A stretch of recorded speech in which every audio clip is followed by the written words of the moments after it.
യുഎയിലെ Ras al ഖൈമയിലെ പറക്കം taxi സേവനം വരികയാണ്. എമിറേറ്റ്സിലെ 4 പ്രധാന ടൂറിസം കേന്ദ്രങ്ങളെ തമ്മിൽ ബന്ധിപ്പിച്ചുകൊണ്ടാണ് ഈ സർവീസ്. 2027 പറക്കം ടാക്സി സർവീസ് ആരംഭിക്കുക എന്നതാണ് ലക്ഷ്യം.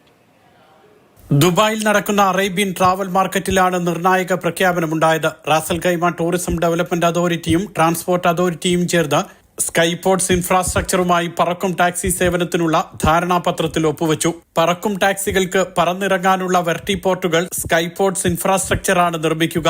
റാസൽ ഖൈമ അന്താരാഷ്ട്ര വിമാനത്താവളം, അൽമർജാൻ ദ്വീപ്, അൽഹംറ, ജബൽ ജെയ്സ് എന്നിവിടങ്ങളിലാണ് പറക്കും ടാക്സികൾക്കുള്ള വെർട്ടിപോർട്ടുകൾ നിർമ്മിക്കുക. വിമാനത്താവളത്തിൽ നിന്നും 20 മിനിറ്റ് കൊണ്ട് ജബൽ ജെയ്സിൽ എത്താനാകും. റോഡ് മാർഗം സഞ്ചരിക്കുമ്പോൾ 70 മിനിറ്റ് വേണ്ടിവരുന്ന യാത്രയാണ് ഇത്. വിനോദസഞ്ചാരികൾക്ക് ചുരുങ്ങിയ സമയം കൊണ്ട് റാസൽ ഖൈമയിലെ വിനോദസഞ്ചാര കേന്ദ്രങ്ങൾ സന്ദർശിക്കാൻ സേവനം സഹായിക്കുമെന്ന് rack tourism development authority CEO Rakhi Philip പറഞ്ഞു. 2027 സേവനം ആരംഭിക്കുകയാണ് ലക്ഷ്യം. 2030 ആകുമ്പോഴേക്കും പ്രതിവർഷം 35 ലക്ഷം ടൂറിസ്റ്റുകളെ ആകർഷിക്കാനാണ് റാസൽ ഖൈമ ലക്ഷ്യമിടുന്നത്.